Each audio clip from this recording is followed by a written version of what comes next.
एंटिगनी written by Sophocles. Sophocles ने Greek theatre के 3 बहुत बड़े ड्रामे लिखे, Oedipus at Colonus, Oedipus the King and Antigone. Antigone इसका सबसे ज़्यादा डिस्कस किया जाने वाला ड्रामा है। Characters, what is chorus? A group of old people. बादशाह के दरबार में ओल्ड पीपल का एक ग्रुप होता है जो बादशाह को सलाह व मशवरा देता है, उसे कोरस कहते हैं। ये मजहबी लोगों पर मुश्तमिल होता है ग्रुप, और ये वाइज या अक्लमंद लोगों पर मुश्तमिल एक ग्रुप होता है। एंटिगनी इडिपस की डॉटर।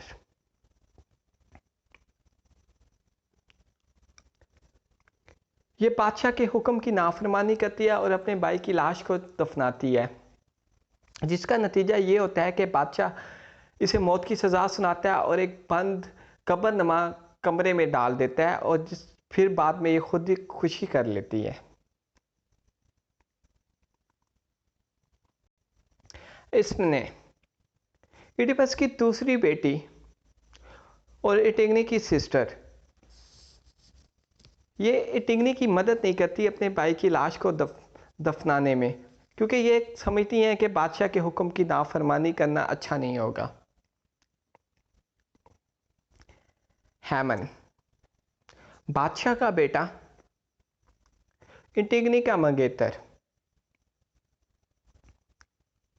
ये एंटिगनी से बड़ी शदीद किस्म की मोहब्बत करता है और एंटिगनी की मौत के बाद ये खुदकुशी कर लेता है।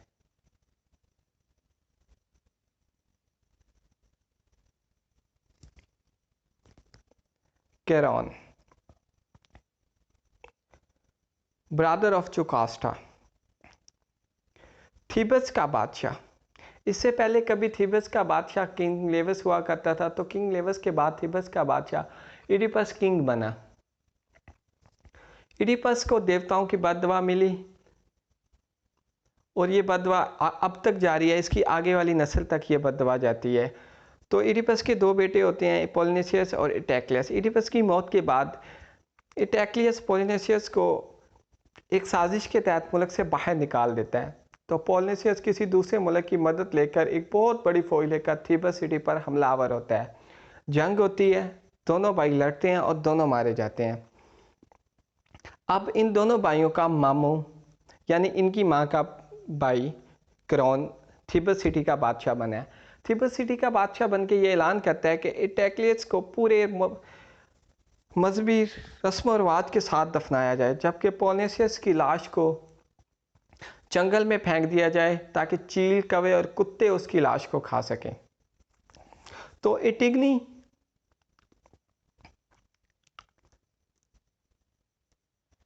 एंटिगनी इस क्राउन की बात को मानने से इनकार कर देती है बादशाह की, और फैसला करती है कि वो अपने भाई की लाश को दफनाएगी, चाहे इसके लिए इसे मौत ही क्यों ना देनी नसीब हो। एंटिगनी जाती है अपनी बहन के पास और इसे कहती है कि मेरी प्यारी बहन, हमारे प्यारे भाई, बदनसीब भाई, मेरा प्यारा भाई एटेक्लस, जिसकी लाश को पूरे रस्म रिवाज के साथ दफनाया जा रहा है, तो मेरा बदनसीब भाई, दूसरा प्यारा भाई पोलिनेसियस, जिसकी लाश को चील कौवों के लिए रख दिया गया है, और बादशाह ने हुक्म दिया है कि जो कोई इस हुक्म की खिलाफ वर्जी करेगा तो उसकी सज़ा मौत है। तो मैंने फैसला कर लिया कि मैं अपने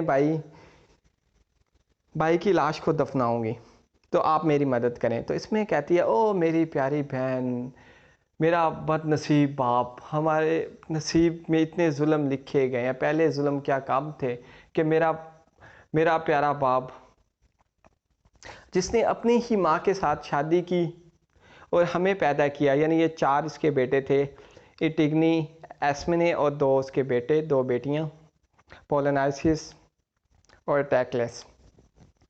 और इस जुर्म की सज़ा के तौर पर उसने अपनी आंखें नोच लीं इसके बाप ने।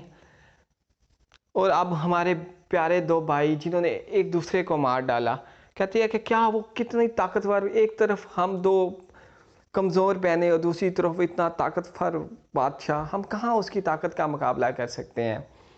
तो ये इनकार कर देती है। तो एंटिगनी कहती है क्या उसकी ताकत के आगे देवताओं का हुक्म बड़ा है। देवताओं का हुक्म है कि लाश को पूरे एहतराम के साथ, मजहबी रिवाज के साथ दफनाना चाहिए। मेरी प्यारी बहन पोलिनिसिस हमारा प्यारा भाई, हमारा भाई है वो। तो कहती है कि मैं तो उसकी लाश को दफनाऊंगी, तो और ना ही मैं आप तुम्हें कहूँगी कि तुम मेरी मदद करो, लेकिन मैं तुमसे सिर्फ इतनी दरख्वास्त करती हूँ कि तुम ये बात किसी और को ना बताना। ये कहकर वो एंटिगनी वहाँ से चली जाती है। अब दूसरी तरफ कोरस, जो क्रोन है, जो न्यू बादशाह बना है अभी, तो वो अजलास बुलाता है मजहबी लोगों का, जिसमें मजहबी शहर के मजहबी लोग भी आए होते हैं थीबस के। ये एक स्पीच करता है, कहता है थीबस के लोगों, इससे पहले इस मुल्क का बादशाह पोलिनिसियस और इडिपस था। तो इडिपस भी मारा गया, पोलिनियस भी मारा गया, उसके बेटे भी मारे गए। अब मैं हूँ, जिस तरह आप उन दोनों के साथ वफादार थे, मेरे साथ भी वफादार रहे। मैं इंसाफ करूँगा, मैं अब इस मुल्क का रखवाला हूँ। कहता है कि इटेक्लियस, जिसने इस मुल्क की खातिर जान दी, उसकी लाश को पूरे इज़्ज़त और एहतराम के साथ दफनाया जाए। जबकि पोलिनिसियस, मैंने हुक्म दिया कि पोलिनिसियस की लाश को चील कवर कुत्तों के लिए छोड़ दिया जाए, क्योंकि उसने गद्दारी किया है। वो इस मुल्क पर हमला करने की गर्ज से आया था, इसलिए उसकी लाश को मिसाल बना दिया जाए। कहता है मैंने उसकी लाश को मिसाल बनाऊंगा ताकि कोई और ये हरकत ना करे दोबारा। तो कोरस कहते हैं जी बादशाह हुजूर, आपके हुक्म की तामीर होगी। फिर एक गार्ड आता है, डरे हुए लहजे में बात करता है, कहता है बादशाह हुजूर, मैं आपको बताना तो नहीं चाह रहा था लेकिन डर के मारे, लेकिन मैं अब आपको बता रहा हूँ, बहुत हिम्मत करके मैं ये बात आपको बताना चाह रहा हूँ कि पोलिनिसियस, सुबह जब हम उठे तो हमने देखा कि पोलिनिसियस की लाश गैप थी। तो हमने सर्च किया, हमें कहीं भी उसकी लाश नहीं मिली, ना ही किसी जानवर के निशान मिले जिससे ये अंदाज़ा लगाया जा सकता था कि कोई जानवर खा गया उसे। कहता है जब हमने काफ़ी तलाश किया तो हमने देखा कि उसकी लाश पे किसी ने मट्टी डाल दिया, उसे बाकायदा दफना दिया गया। तो ये सुनकर कोरस कहते हैं किंग को कि बादशाह सूर, यकीनन ये काम देवताओं का काम है, ऐसा काम देवता ही कर सकते हैं। तो किंग कहता है कि नहीं, देवता ऐसा काम क्यों करेंगे, वो क्यों एक ऐसे इंसान की मदद करेंगे जो इस मुल्क पर हमला करने के लिए आया था। वो तो देवताओं की इबादतगाहों को तबाह करने के लिए आया था, देवता ऐसा कभी नहीं कर सकते। मुझे पता है कि कुछ लोग हैं ऐसे जो नहीं चाहते कि मैं इस मुल्क का बादशाह बनूं, तो उन लोगों का काम है। तो किंग कहता है गार्ड को, जल्दी से जाके उस बंदे का पता लगाओ जिसने ये काम किया है, वरना इससे पहले कि मैं तुम्हें मार डालूं, अगर तुम पता लगाने में नाकाम रहे तो तुम्हारी सज़ा मौत है। गार्ड चला जाता है। कुछ लम्हे बाद गार्ड फिर से वापस आता है, तो उसके साथ एक लड़की होती है। तो गार्ड कहता है कि सर बादशाह हुजूर, ये है वो लड़की। तो ये लड़की होती है एंटिगनी। तो ये गार्ड बताता है कि आपके हुक्म की तामीर के मुताबिक हमने कब्र से मट्टी हटा दी थी।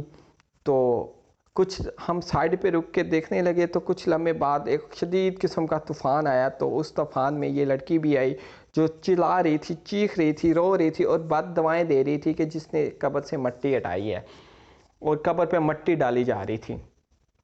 तो किराउन कहता है कि जाओ, गार्ड को कहता है कि ठीक है तुम जाओ। ये फिर कहता है टिगनी, तुमने मेरे हुक्म की खिलाफ वर्जी की है, तुमने मेरी बात मानने से इनकार किया है। तो टिगनी कहती है कि क्या तुम्हारा हुक्म देवताओं के हुक्म से बड़ा हुक्म है? मैंने तो देवताओं के हुक्म की तामीर की है और कुछ भी नहीं किया। तो किंग कहता है गुस्ताख लड़की, एक तो तुमने गलती की और ऊपर से तुम जुबान दराजी भी कर रही हो। तो किंग टिगनी कहता है कि आप गलती पर हैं, आपने देवताओं के हुक्म की तामीर नहीं की, मैंने तो देवताओं के हुक्म की मर्जी की है बस। तो किंग कहता है, तो इसी लम्हे इसमें आती है टिगनी की सिस्टर, ये रो रही होती है। तो किंग कहता है यकीनन तुम्हारे साथ ये भी होगी, ये अकेले काम तुमने नहीं किया। तो ये कहती है यस आई हेल्प्ड हर, मैंने भी इसकी मदद की है। तो एंटिगनी कहती है कि तुम ऐसा क्यों कह रही हो कि जबकि तुमने ऐसा किया ही नहीं है। तो इसमें कहती है ये कैसे हो सकता है मेरी प्यारी बहन कि तुम्हें मौत की सज़ा सुनाई जाए और मैं चुपचाप यहाँ जिंदा रहूँ, मेरी ज़िंदगी का क्या मकसद है। तो किंग कहता है तुम दोनों की सज़ा मौत है।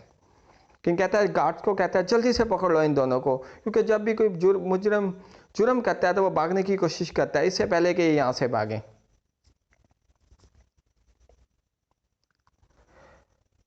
तो एंटिगनी कहती है उस टाइम, ओ थीबस के लोगों, थीबस के लोगों, देखो देखो देखो, मुझे मुझे मेरी सज़ा मौत तय हो चुकी है, मैं बेबस हूँ। तो किंग मैं बेबस हूँ। तो कहता है किंग कहता है इसे इसे किंग आगे से कहता है कि इसे ना किसी गरे न, इसकी सज़ा इतनी, किंग कहता है कि चुप करो। वो कहता है कि इसकी तुम्हारी सज़ा ये है कि तुम्हें ना किसी कब्र नमा कमरे में ना, बंद कमरे में डाला जाए ताकि जिससे सूरज की रोशनी तक ना इंटर हो सके। तो एंटिगनी कहती है हाय मेरी किस्मत, कहती है कि वो उम्र जो मेरी शादी की उम्र है, अभी तो मेरी शादी भी नहीं हुई, अभी तो मेरे बच्चे भी नहीं हुए और मुझे कब्र नमा कमरे में डाला जा रहा है। कहती है हाय पॉलिनियस मेरे प्यारे भाई, ये सब कुछ मैंने तुम्हारी मोहब्बत की खातिर किया है। अगर तुम्हारी जगह पे भी अगर मेरा हस्बैंड भी होता, तो मेरा बेटा भी होता, तो मैं कभी भी ये काम ना करती। क्योंकि कहती है बेटा तो और आ सकता है, हस्बैंड भी और आ सकता है, लेकिन भाई कैसे और आ सकता है, मेरे प्यारे भाई कैसे आ सकता है, जबकि हमारे पेरेंट्स तो ऑलरेडी मर चुके हैं। ये सब कुछ मैंने तेरी मोहब्बत में किया है, मेरे माँ बाप बहुत खुश होंगे, मैं अपने ख़ानदान के वालों के साथ जाके मिलूँगी। ये बात कहते तो किंग कहता है जल्दी से ले जाओ इसको गुस्ताख को। तो एंटिगनी को जाके कमरे में बंद कर दिया जाता है। अब एंट्री होती है हैमंड की। हैमंड आता है तो किंग कहता है आओ मेरे प्यारे बेटे, ये दोनों बहनें इसी काबिल थी, मैंने इन्हें जेल में डाल दिया, इसकी एंटिगनी की सज़ा सिर्फ मौत है। तो हैमंड कहता है किंग कहता है क्या आप मेरे फैसले पे खुश हैं। तो हैमंड कहता है क्या आप मेरा हुक्म मानेंगे। तो हैमंड आगे से कहता है कि आप किंग हैं, मेरे बाप हैं, मेरे वालिद हैं, तो मेरा फ़र्ज़ है मैं आपका हुक्म मानूं। लेकिन मैंने थीबस के लोगों की भी आवाज़ सुनी है, थीबस के लोग कह रहे हैं कि एंटिगनी के साथ जुल्म हो रहा है, आप गलती पर हैं। तो किंग कहता है तुम मुझे बताओगे, मैं बादशाह हूँ, मैं थीबस के लोग बादशाह नहीं है, डिसीजन लेना मेरा काम है, थीबस के लोगों का काम नहीं है, तुम कल के लौंडे मुझे बताओगे। तो हैमंड कहता है कि आप गलती पर हैं, आपको गलती ठीक कर लेनी चाहिए। तो कैरॉन आगे से कहता है तुम सिर्फ इस वजह से कह रहे हो कि तुम एंटिगनी से मोहब्बत करते हो, तुम उसकी मोहब्बत में पागल हो, इसलिए ये अल्फाज कह रहे हो, तुम अपने बाप के साथ बदतमीज़ी कर रहे हो, अब मैं दोनों को सज़ा दूंगा, अब दोनों की सज़ा मौत है। तो हैमंड कहता है अगर एंटिगनी को कुछ भी हुआ तो अच्छा नहीं होगा। ये कहकर हैमंड वहां से चला जाता है।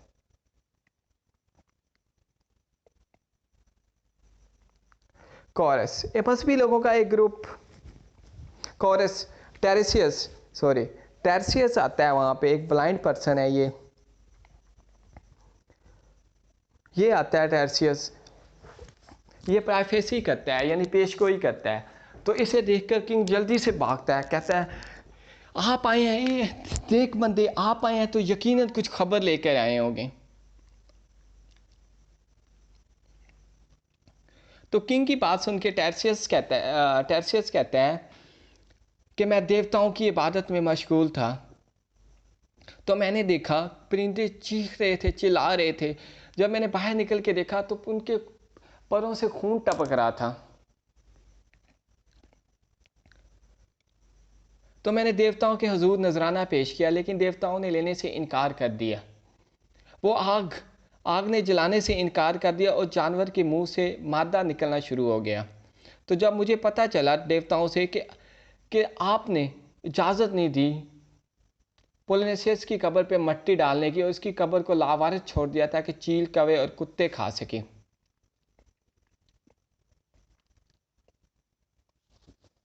तो किंग कहता है हाँ वो इसी काबिल था, तो टेरसियस कहता है आप जल्दी से अपनी गलती को ठीक कर लो, गलती इंसान से होती है। तो आगे से किंग कहता है तुम मुझे बता रहे हो, मुझे लगता है कि तुम भी बिक चुके हो उन लोगों के साथ जो मुझे बादशाह बनता हुआ देखना नहीं चाहते थे। तुम आंधे शख्स मुझे बता रहे हो, तुम इंटेलिजेंट तो हो सकते हो लेकिन तुम ईमानदार नहीं हो, तुम करप्ट इंसान हो, मैं ईमानदार हूँ, मैं इस मुल्क का रखवाला हूँ। तो टेरसियस कहता है ये जो तुम जुबान दराजी कर रहे हो, तुम्हें तो ये भी नहीं पता कि अगर तुमने एंटिगनी के साथ एंटिगनी को सजाए मौत दी, यानी मार एंटिगनी को कुछ हुआ तो तुम्हारे साथ अच्छा नहीं होगा, तुम्हारा बेटा भी मारा जाएगा। ये कहकर टेरसियस वहाँ से चला जाता है। तो कॉरस कहते हैं किंग को, बादशाह हजूर ये टेरसियस की प्राइवेसी हमेशा पेशगोइयाँ हमेशा सच साबित होती हैं, ये कभी भी झूठ नहीं बोलता, तो आप देवताओं के साथ दुश्मनी मोल ना लें। तो किंग कहता है कि कौन देवताओं के साथ दुश्मनी मोल लेना चाहता है, लेकिन मैं अगर अपने फैसले से पीछे हट जाता हूँ तो ये भी अच्छा नहीं होगा, अगर मैं देवताओं की बात खिलाफ वर्जी करता हूँ तो ये भी अच्छा नहीं होगा। तो किंग तो मैं खुद बहुत परेशान हूँ। तो कॉरस कहते हैं तो इससे पहले कि देवताओं का अजाब नाजिल हो, जल्दी से आपको पोलनेसियस की कब्र पे मट्टी डालने का हुक्म देना चाहिए। तो किंग कहता है, फाइनली किंग मान जाता है, किंग कहता है ठीक है। तो कॉरस कहते हैं कि आप खुद जाएं, जाके मट्टी डालें, कि जल्दी से जाएं कि देवताओं का अजाब नाजिल हो, हमें जल्दी से ये काम ख़त्म करने चाहिए। तो ये लोग चले जाते हैं। तो उसके अगला सीन ये होता है कि कुछ लम्हे बाद एक मैसेंजर्स आता है,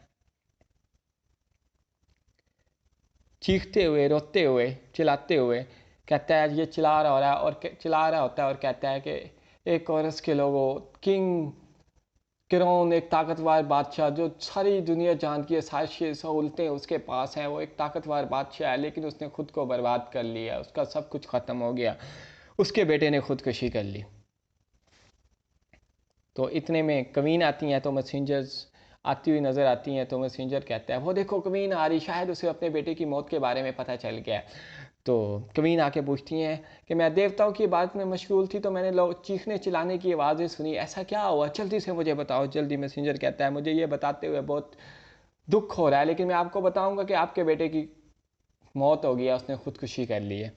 तो कवीन चुपचाप वहाँ से ये सुनकर चली जाती हैं।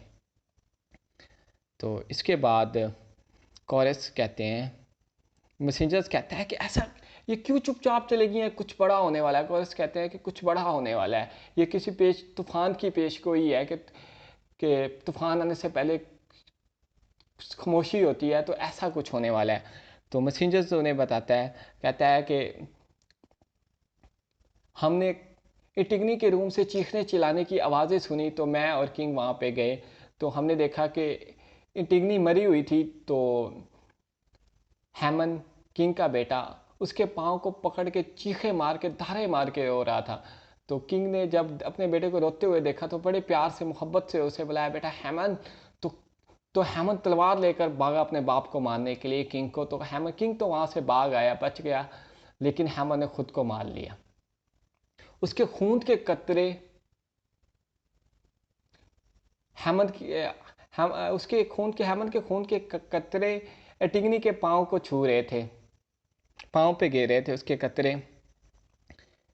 तो इसके बाद अगला सीन ये होता है कि मैसेंजर्स फिर से अगेन आता है और आके किंग को बताता है कि मुझे ये बताते हुए बहुत दुख हो रहा है कि एक बुरी खबर के बाद दूसरी बुरी खबर ये है कि आपकी वाइफ ने खुदकुशी कर लिया।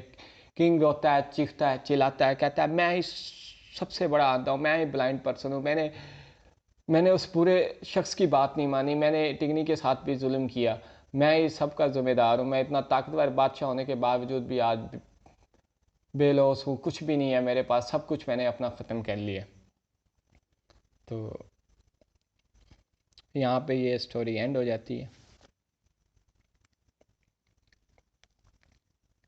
और किंग इसके आखिरी अल्फाज ये होते हैं किंग के कि मैं ही अपनी वाइफ की मौत का ज़िम्मेदार हूँ, क्योंकि क्वीन ने आखिरी अल्फाज ये कहे होते हैं कि मेरे बेटे की मौत आपकी वजह से हुई है।